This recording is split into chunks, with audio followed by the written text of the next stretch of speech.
It's time for Ahsoka watch. Star Wars talk. All right, nerds. Brandon here.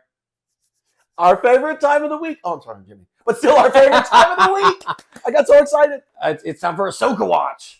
Star Wars talk. Oh my God. It's just so great that we have Star Wars. Like I said, I'll say this every week. Yeah. The fact that we got weekly Star Wars shit to talk about is just... And it's not like, oh, we're digging up old stuff. Oh, hey, did you see the latest episode of Droids? No. Okay. We're not reworking Legends theories. Boy, that like... Ewok adventure was great this week. Oh my God. Nope. We live in a much better time for Star Wars, at least. Yes. People love the 80s, but I got to tell you right now, when we do have Star Wars every week, That's outstanding. Big fan. And this last week's episode of Ahsoka was outstanding. Amazing. Where do So you many begin? things Where do you begin? finally hit. Yeah. And so many more revelations. All right, I'll let you choose. I think the biggest one is Thrawn is back. Yes. Which was done so well. The build up to the Star Destroyer pulling up, seeing his army, seeing his first in command. Was it Captain Enoch? Is that how it said? Yeah. Oh my God. That helmet is so dope. I wasn't an Expanse fan. Like Rainbow tried to get me to watch it. And I'm like, dude, okay, my space story is Star Wars. Sorry. But I guess that's one of the actors who plays that character is in Enoch? that. Okay. And he's I'm that guy. I don't know that reference. So if you know Expanse, cool. Yell at me for not knowing it. But I guess that's the same actor because he was like all excited. Cool. I mean, it was done so well. It's the same voice actor as Thrawn from the series.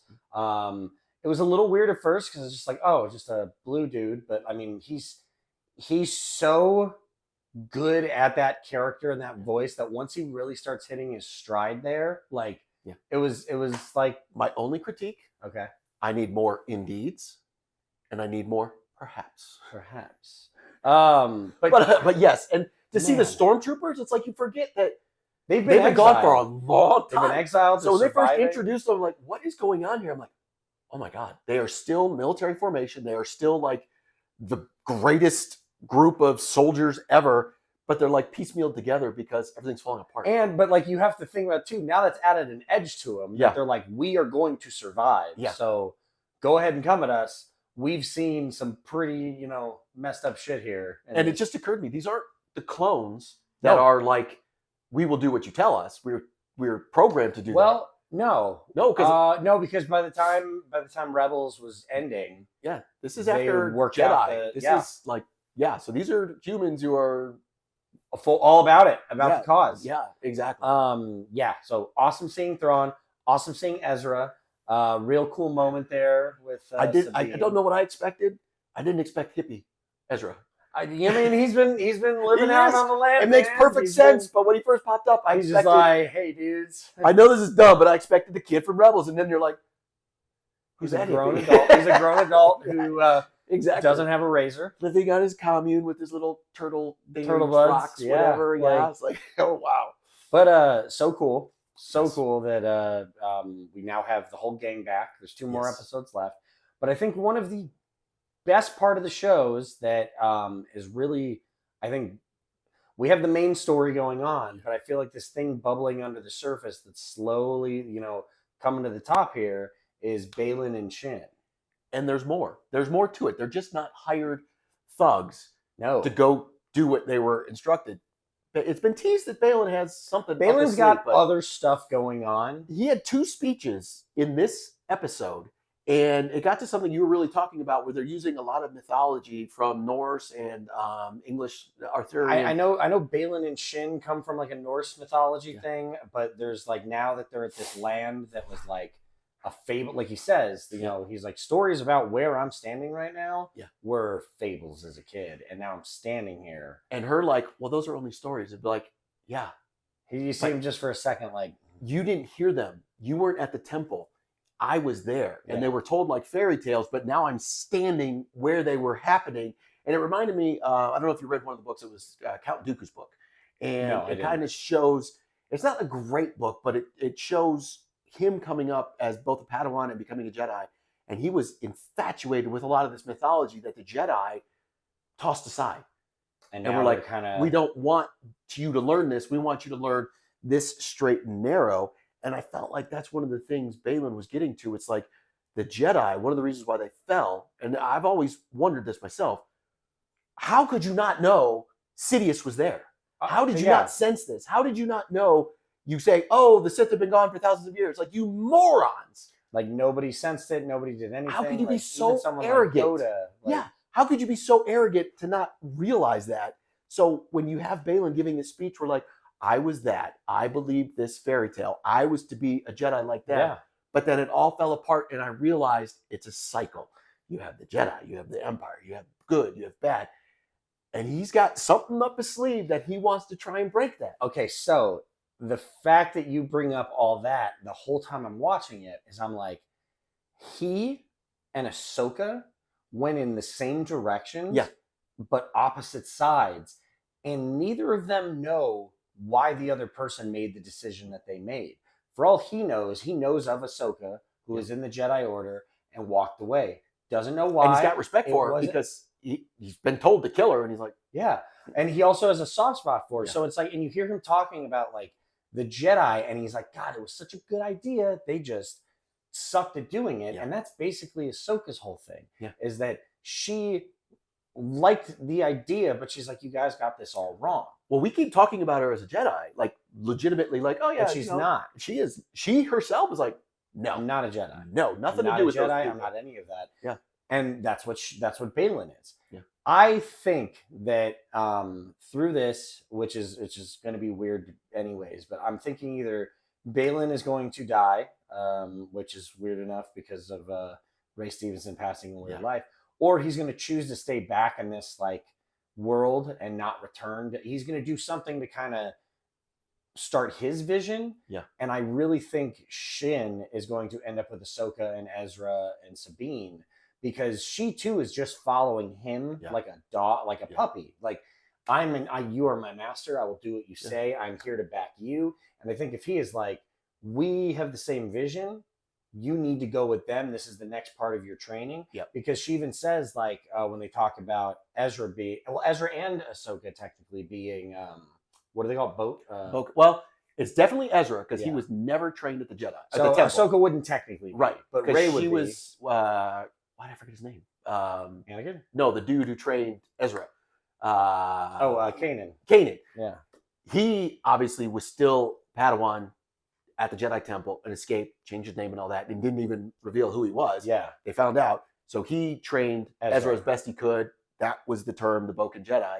Which is kind of what Luke is, and which is kind of what Rey is. Exactly. And then Shin was like, so I'm a Boken Jedi. And he goes, no. Bail was like, no, you're something more, or something better, which something is what I'm hoping leads to the end of this with her joining them and going off to help defeat whatever Thrawn is doing. Now, I still wish there was more of the book Thrawn in this, because he does seem like a super menacing villain.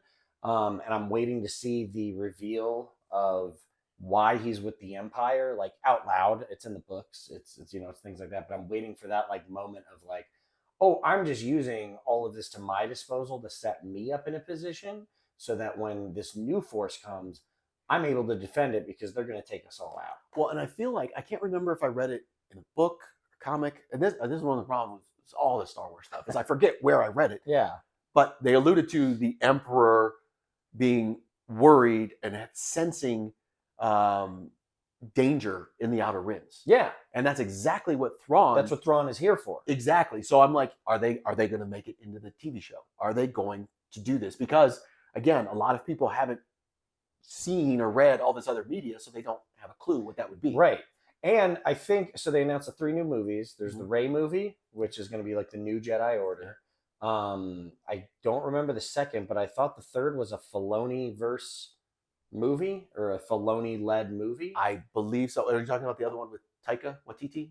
Was that one of the 3 they were talking about? That is still, as far as I know, it's still in the mix. And it was supposedly like, not in a bad way, but out in left field of a Star Wars movie as far as... I'm sure. I'd still watch it, but whatever. One of my favorite stories still with him is when he was doing Thor 4, and he approached Padme, Natalie Portman's like, do you want to be in a Star Wars movie? She's like, I was in 3 of them. He's like, oh yeah, my bad. He's like, oh, I I completely forgot you are Darth Vader's mother. But so Filoni's directing a Star Wars movie. That might be what this is leading to. It's like, maybe I'm we get a down. season 2 to fill out more of this, Yeah. and then we get a full movie. I mean, you've got the actors in here. The other one I'm still wondering, though, hanging out, we haven't seen live action, is Cal Kestis from the Jedi games. And he did tease that they're working on the third game. But it's like they picked him as a known actor for a reason, right? Like, I can't be the only person who thinks that. And now you're blowing my mind with timelines. It's like, I don't know where he would fall because Darth Vader's still there. He would be older. He would be like Ahsoka's age. So is that between Empire and Jedi? Wouldn't he be Ahsoka's age at this point? I don't know, because they're obviously two very. He was a little bit. No, he was a little bit younger when the Jedi fell, so he would be a little bit younger than Ahsoka, which was that's one of the things that like blew my mind is when they did Mandalorian. They're like, oh yeah, Grogu was at the temple. Oh, dude, he's been Vader's like, what? What are you talking about? He's still a baby. Are you kidding me? That's insane. Yeah. And it's like he's the 50-year-old. Yeah, I was like, he. oh, okay.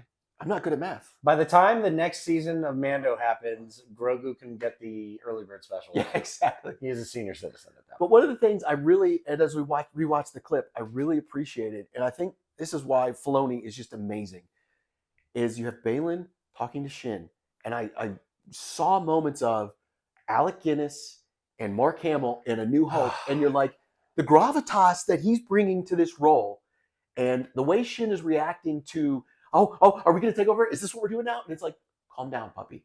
But like, it's almost like as if Luke had a clue of stuff. Yeah, she has a clue of things. Yeah. I felt like that's the dynamic you get with that. But I think the biggest tragedy of all of this is that Ray Stevenson was so stoked to finally be a part of the Star Wars universe. He actually had insight on he helped design Baylan's lightsaber. And it's like, to see how well everyone's reacting to him. Yeah. I think he would have just been over the moon with the reception, especially given the track record of some actors being in Star Wars and getting harassed. This one is a knock it out of the park performance. It is so sad we won't see him further, but it's amazing that this is one of the last things we get with him. Oh, 100%. And we got 2 more episodes left with him. I'm sure we will talk about them, both here, but we'll just give up. We'll stop right now.